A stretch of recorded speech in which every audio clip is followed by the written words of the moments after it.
సంతానం కావాలన్న మీ కలను నిజం చేసుకోండి. 49 అంటే సంతానం, 49 అంటే సంతోషం. వివరాలకు సంప్రదించండి. నమస్తే రమగారు. నమస్తే జయ. రమగారు, చందమామ కథ ఏదైనా చెప్తారా? చెప్దాం.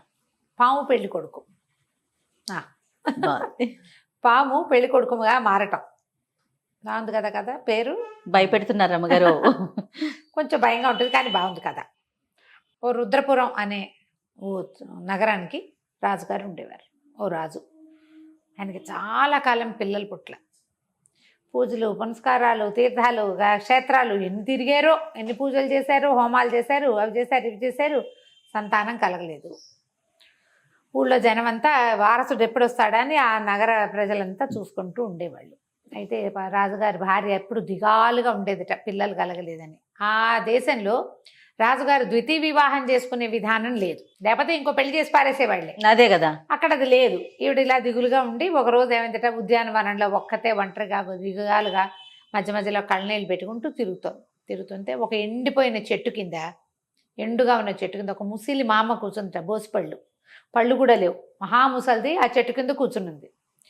ఈవిడిని చూసి అడిగింది, ఏమమ్మా అంత దిగులుగా ఉన్నావు అంటే, ఈవిడ తన గోడంతా వెళ్ళబోసుకుంది. ఏం చేయను, సంతానం లేదు, ఎన్ని పూజలు చేసాం, ఆ ఊరు వెళ్ళాం, ఈ ఊరు వెళ్ళాం, గుడికి మొక్కాం, గోపురానికి మొక్కాం, సంతానం కలగలేదు.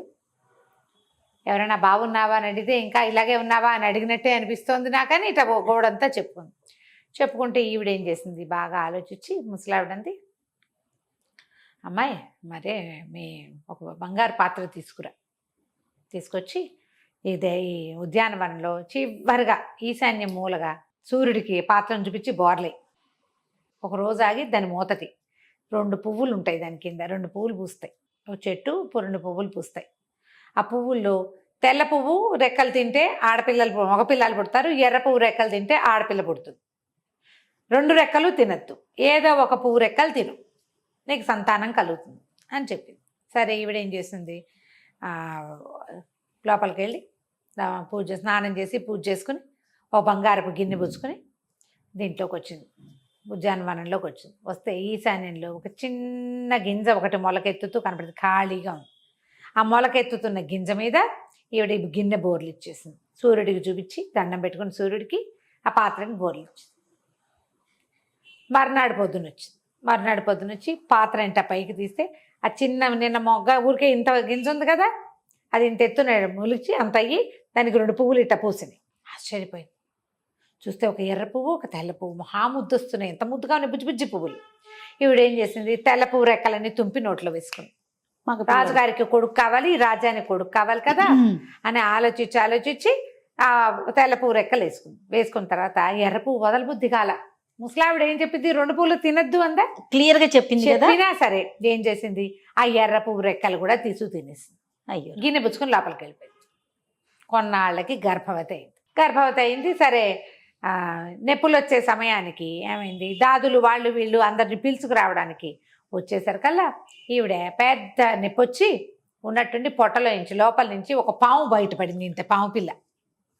ఈవిడ నిర్ఘాంతపోయింది. తనకి శిశువు వస్తాడనుకుంటే సర్పం వచ్చింది. కానీ ఆ సర్పం పిల్ల అక్కడ నుంచోలా, జర పాక్కుంటూ ఎక్కడికో వెళ్ళిపోయింది. ఈవిడికి మళ్ళీ నొప్పులు రావటం మొదలుపెట్టాయి. పాము వెళ్ళింది, స్పష్టంగా చూసింది, పాము పిల్లని క్లియర్గా చూసింది. పైగా అది వెళ్తూ పడగెత్తి చూసింది కూడా ఈవినికేసి. ఈ లోపల దాదులు వాళ్ళు అమ్మగారికి నొప్పులు వచ్చినాయని అందరూ వచ్చేసారు. వచ్చాక ఈవిడికి ఒక బంగారపు పనస తొనలాంటి పిల్లవాడు ఒకడు కలిగాడు. రాణిగారికి ఒక్క పిల్లాడే కలిగాడని వాళ్ళంతా నమ్మారు. అంతేగాని ముందే రక్తస్రావం అయిందని ఒక పాము వచ్చింది బయటికి ఎవ్వరూ చూడలే. రాణిగారు చూసింది కానీ కిక్కురు మనల. పిల్లాడిని అపురూపంగా పెంచారు. చక్కగా పండులా ఉండేవాడు, అన్ని విద్యలు నేర్చుకున్నాడు, మహాబుద్ధిమంతుడు. రాజ్యంలో అందరూ సంతోషించారు. బొళ్ళని పండగలు, పబ్బాలు, వ్యవహారాలు చాలా చేశారు. ఉత్సవాలు చాలా జరుపుకున్నారు, ఎంతో సంతోషంగా చేసుకున్నారు. కొన్నాళ్ళకి పిల్లవాడు పెద్దవాడయ్యాడు. ఓ 19, 20 ఏళ్ళు, 22 వచ్చినాక ఏమనుకున్నారు, రాజకుమారుడికి పెళ్లి చేయాలి అన్నారు. ఆ రాజ్యంలో అలా తొందరగానే పెళ్ళిళ్ళు. సరే, రాజకుమారుడి పెళ్లి సంబంధాలు వస్తున్నాయి, అవి ఇవి మాట్లాడుకుంటున్నారు. అందరూ మాట్లాడుకుంటూ ఉండేవాడు. అయితే ఒకరోజు ఈ రాజకుమారుడిని ఏం చేశారంటే పంపించారు. ఎక్కడికండి? స్వయంవరం లాంటిది, నువ్వే వెళ్ళి చూసుకురమ్మని. వీడు మంది మార్బలం అన్నీ తయారు చేసుకుని గుర్రం వేసుకుని వెళ్తుంటే ఏమైంది, పెద్దగా జనాలు ఎవరు లేరు, కొద్దిపాటి గుంపుతోటి. ఒక చెట్లలోంచి ఒక పెద్ద పాము వచ్చింది, మహాసర్పం చుట్టాలు చుట్టుకుని రయ్యమని వచ్చింది. బుసలు కొట్టేసరికి రాజకుమారుడు గుర్రం ఆపేసాడు. ఆపేయంగానే గట్టిగా అరిచింది, ఒరే నా పెళ్ళి అయ్యాకేరా నీ పెళ్ళి, నువ్వు పెళ్లి చేసుకోవడానికి వీల్లేదు నాకంటే ముందు అని. మనిషి గొంతుతో అరిచేసరికల్లా భయంకరంగా బుసలు కొట్టుకుంటూ వెళ్ళిపోయింది. వీడు నిర్ఘాంతపోయాడు. ఈ పాము ఎదురు రావటం మంచిది కాదు, రెండోది ఇదేమో మాట్లాడుతూ మళ్ళీ వెనక్కి వెళ్ళారు. వెనక్కి వెళ్ళి నాన్నకి అమ్మకి చెప్పంగానే రాజుగారు అన్నారు, అయ్య బాబా ఈ పాము రావటం ఏంటి, అదేదో పిచ్చివాగుడు వాగటం ఏంటి, ఆ పాము ఎక్కడ దొరుకుతుందో దాన్ని దొరికి కొట్టి చంపేయండి రా అని కేకలు పెట్టాడు. పెట్టేసరికి రాణిగారు నిర్ఘాంతం హడిలిపోయింది. వద్దండి వద్దండి ఉండండి, వాడు మన కొడుకేనో ఏమోనండి అని మొట్టమొదటి తన ముసలమ్మని చూసినప్పుడు బోసినోటి ముసలమ్మ ఆవిడ చెప్పిన తీర్పు, ఆ గింజ మొలకెత్తి 2 పువ్వులు రావడం, తనేమో 2 పువ్వులు తినేయటం, తనకి డెలివరీలో ముందు ఒక పాము పిల్ల పొట్టలో నుంచి బయటపడటం రాజుగారికి చెప్పేసింది. ఇప్పటిదాకా అవసరం లేదని నేను చెప్పలేదండి, ఇట్లా జరిగింది, ఆ పాము మన పెద్దవాడేమోనండి, పోనీ వాడికే పెళ్లి చేద్దాం, వాడు ఎక్కడ కనపడ్డాడో అక్కడికి వెళ్ళి నీకు పెళ్లి చేస్తాను రమ్మని పిలుద్దామని. సరే ఏం చేశారు, బాగుంది. రాజుగారు ఏం చేశాడు, ఇది ఎక్కడ కర్మరా దేవుడా అనుకుని పావుకిచ్చి పెళ్లి చేస్తామంటే ఒప్పుకుంటారా ఎవరైనా? సరే ఏదో చేద్దామని కొంచెం దూర ప్రాంతం నుంచి ఒక రాజుగారి అమ్మాయికి కబురు చేశారు. ఫోన్లు లేవుగా, ఉత్తరం రాశారు, మీ అమ్మాయిని ఫోటోలు పంపించారు కదా, మీ పిల్ల మాకు బాగా నచ్చింది, మీ పిల్లని పంపిస్తే మేము పెళ్లి చేసుకుంటాము అని. సరే ఆ రోజుల్లో ఏం చేసేవాళ్ళు, కత్తి పంపించి బాస్కం కట్టించి పెళ్లి చేసేవారు. కత్తి పంపించారు వీళ్ళు, పెళ్ళైపోయినట్టే. కత్తికి బాస్కం కట్టడమే పద్ధతి. బాస్కం కట్టి ఆ కత్తితోటి పెళ్లి చేస్తారు. ఆ కత్తి ఏ రాజకుమారుడైతే ఆ రాజకుమారుడిదైతే ఈ పిల్ల ఆ రాజకుమారుడి భార్య అనమాట. అది విధానం. పేర్లు గీర్లు అన్ని రాజకుమారుడి పేర్లే చెప్తారు, ఎవరో ర్యాండమ్గా చేయరు, అవి పద్ధతి ప్రకారమే చేస్తారు. సరే కత్తికి బాస్కం కట్టించి పంపించి మా అబ్బాయికి పెళ్ళి అన్నారు. సరే ఓం అని పెళ్లి చేసేసారు వాళ్ళు. నాగరాజు ఏదో పేరు చెప్పారు, పిల్లని పంపారు. పంపిస్తే సరే ఏమైంది, పావుకి ముందే అడ్వర్టైజ్మెంట్ అంతా చేశారు వీళ్ళు, నీ పెళ్ళి ఫలానా రాజకుమార్తె, నువ్వు వచ్చేసి అంతఃపురంలో ఉండు, నీ భార్యతో పాటు ఉండు కానీ అని సర్పాన్ని పిలిచారు. ఆ పాము వచ్చి కూర్చుంది. ఈ పిల్లని మొదటి రోజు రాత్రి గదిలోకి పంపించారు. తెల్లవారేసరికి ఆ పిల్ల బట్టలు అక్కడ పడి ఉన్నాయి, పిల్ల లేదు. ఆ పాము ఆ పిల్లని బట్టలు వదిలేసి పిల్లని మింగేసి వెళ్ళిపోయింది. బాగుంది. నేను చేయాలి, హాహాకారాలు చేశారు కానీ చేసేదేం లేదు. ఆ పావును వీళ్ళు చేయగలిగేది లేదు, అదేమో పెద్ద కుమారుడు అయిపోయింది. అక్కడి నుంచి కొన్ని రోజులు గడిచాయి. మళ్ళీ 1 సంవత్సరం 8 నెలలు 10 నెలలు గడిచేసి ఏడాది ఇంచుమించుగా గడిచేసరికి చిన్న అబ్బాయి పెళ్ళి అన్నారు జనం అంతా. మళ్ళీ మనవాడి చిన్న మంది వార్బలం వేసుకుని బయలుదేరాడు. చిన్న రాకుమారుడు బయలుదేరేసరికల్లా ఆ అబ్బాయి సర్పం కనబడింది, బుసలు కొట్టుకుంటూ వచ్చి, ఒరే నాకు పెళ్లి కాకుండా నువ్వు చేసుకుంటావురా అని మళ్ళీ అరిచేసరికల్లా ఏం చేయాలి, ప్రచారం అయిపోయింది, ఊరంతా తెలిసిపోయింది. చెలికత్తలు వాళ్ళు ఊరుకుంటారమ్మా, అదే కదా, రాజకుమార్తెని మింగేస్తే వాళ్ళు ఊరుకోరు, చెప్పుకుంటారు కదా. పైగా ఇదిగో పులంటే అదిగో మేక తోక అంటారు, మేకో తోకో ఏదో ఒకటి వస్తుంది కదా. అక్కడి నుంచి ఏం చేశారు, ఊరంతా చాటింపేశారు. రాజుగారు రాజకుమారుడికి పెళ్ళి అన్నారు, కానీ ఎలా అడగాలో తెలియలే. సరే ఈయన ఆలోచించి ఏ రాజకుమార్తెనైనా తెస్తే ఆ కుమార్తెని పొట్టం పెట్టుకోవటమే మనం. ఊళ్ళో అటు ఇటు చూస్తున్నారు ఎవరైనా పిల్లని చేసుకుందాము అని. ఒకనాడు ఆయన ఊరికే వ్యాహాళ్ళకి అలా వెళ్తే ఒక కాపుల కుటుంబానికి దగ్గరలో వెళ్ళాడు. కాపంటే కులం కాదు, పొలం కాపులు వాళ్ళు. 2 ఆడపిల్లలు ఉన్నారు అతనికి. పిల్లలు చక్క లక్షణంగా బాగున్నారు. ఈయనకి ఆ పిల్ల మంచినీళ్ళు ఇచ్చింది. ఒక పిల్ల చేసరికల్లా ఈయన అన్నాడు, కాపుని అడిగాడు, బాబు మీ పిల్ల చాలా నచ్చింది, మా అబ్బాయికి ఇచ్చి పెళ్లి చేస్తావా అన్నాడు. మీ అబ్బాయి అంటే పామైనా మహాప్రభు అని అడిగాడు ఆయన. అడిగేసరికల్లా రాజుగారు అవును అన్నాడు. అంటే పిల్లని చంపేసుకోమంటారా, పిల్ల పెళ్లి కాకపోయినా పర్వాలా, పెళ్ళిడు వచ్చిన పిల్లలే కాకపోయినా పర్వాలా, గంటకు తగ్గ పొంత ఎవరినో చూస్తానండి, రాజకుమారుడికి ఇస్తే మాత్రం పిల్లని మింగేశాక దానికి మీరు ఇచ్చే భరణాన్ని నేనేం చేసుకోను, పిల్ల ఉండదు కదా నాకు, నేను చేయను అన్నాడు. అనేసరికల్లా రాజుకు కోపం వచ్చేసింది. హడితేరి అట్లా కుదరదు, మీ పిల్లని మా కుమారుడి కోసం వరించాం అంతే సంగతులు, పెళ్లి ఖాయం అన్నాడు. ఇంకేం చేస్తాడు కాపు, దేశం వదిలిపెట్టి పారిపోలేరు, వాళ్ళకేవో 2-3 ఎకరాల పొలం ఉంది, ఓ 10 ఎకరాలకి కాపలా ఉండి సంపాదించుకుంటారు. ఇక చేసేదేం లేదు కదా, వలవల ఏడ్చారు తల్లి పిల్ల, ఇక చేయగలిగేది ఏమీ లేదు. అయితే ఈ పిల్ల దీనంగా బికమొహం వేసుకుని ఒక పార్క్ వైపుగా అటా నడుచుకుంటూ పోయింది. ఆ పార్కు మొదట్లో ఒక పెద్ద ఎండిపోయిన చెట్టు, దాని మొదట్లో ఒక పళ్ళు లేని బోసినోటి ముసలమ్మ కూర్చుని ఉన్నారు. ఆవిడ అడిగింది, ఏమ్మా దిగులుగా ఉన్నావు, ఎందుకట్టా ఉన్నావు అంటే పిల్లంతా చెప్పింది. ఏం చేయను, రాజకుమారుడికి పెద్ద అబ్బాయికి నన్ను ఇచ్చి పెళ్లి చేయమన్నారు రాజుగారు, మా నాన్న ఒప్పుకోలేదు కానీ ఆయన హస్ససేమిరా అన్నాడు, రేపే నా పెళ్ళి, పాముతో పెళ్ళి అంటే భయం వేస్తుంది మా అమ్మ, చంపేస్తుందేమో పాము, ఇది వరకు రాజకుమార్తెని మింగేసిందిట అనేసరికి ఇవి చెప్పింది, వసే అమ్మాయి ఏం భయపడదు, లక్షణంగా ఉంటావు. నేను నీకు సలహా చెప్తా. నువ్వేం చేస్తావంటే పరికిని ఓణి వేసుకుంటారు అక్కడ. పరికిని మీద పరికిని 10 పరికిణీలు కట్టుకో. లంగాలు 10 కట్టుకోవాలి, ఒకదాని మీద ఒకటి. ఇంత పొట్టి ఇప్పుడు ఇంతంత వేసుకుంటాం కదా, 10 పరికిణీలు కట్టుకో.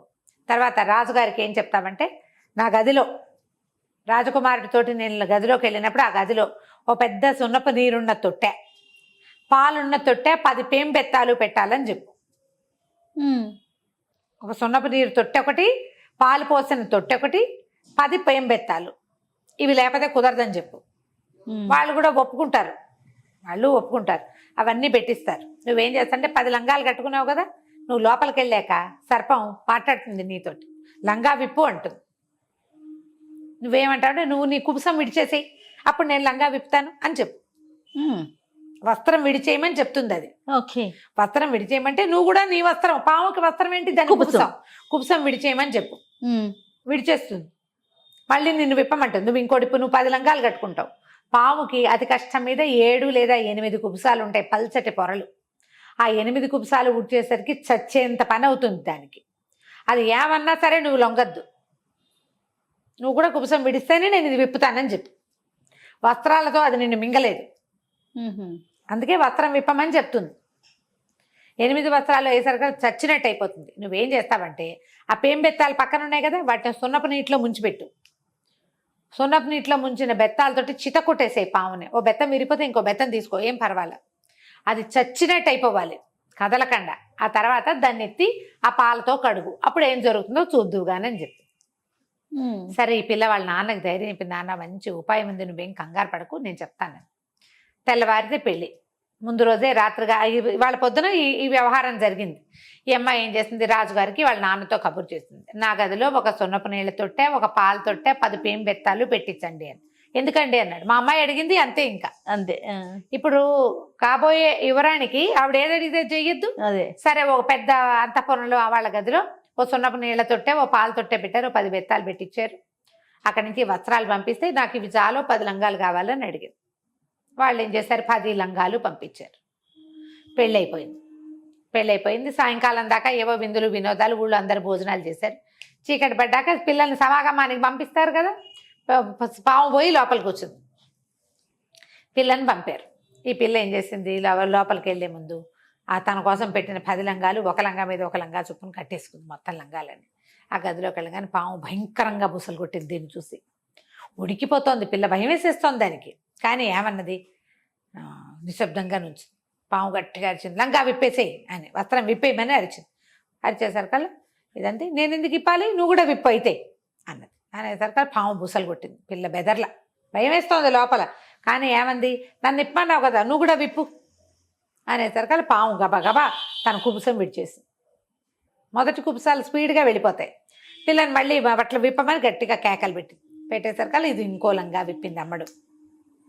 ఇట్లా లంగాలు విప్పగా అది కుబుసం విడిచింది పాము. ఒక 5-6 అయ్యేసరికి దానికి విపరీతమైన ఆయాసం, నీరసం, ఆ పాము వేలబడిపోతోంది. కానీ వదలాల్సిందే, అది ఇట్లా తనుకుని దానికి దీనికి చుట్టుకుంటే కానీ అది రాదు కుబుసం బయటికి.